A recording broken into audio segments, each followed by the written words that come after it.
На 44-та седница на Советот по предлог на градоначалникот Ивица Димитров беше ставено на дневен ред предлог одлуката за измена на одлука за користење на јавни површини во општина Виница, со која се менува висината на надоместокот за користење на јавна површина од 10 денари на 5 денари за метар квадратен од ден и беше едногласно прифатена со 15 гласови за. Оваа одлука е донесена со цел да се олесни на угостителските објекти во овие тешки моменти за нив со оглед на тоа што беа затворени во поголем дел од годината поради пандемијата со COVID-19.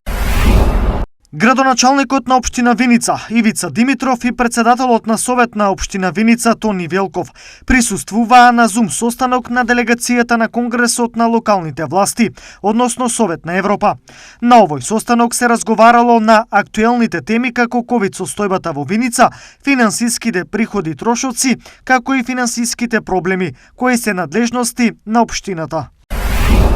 Градоначалничката на Македонска каменица Сонја Стаменкова присуствуваше на онлайн час со учениците од 4-то оделение во склоп на предметот општество, кој ја објаснува местото и улогата на локалната самоуправа и ингеренциите на градоначалникот и советниците.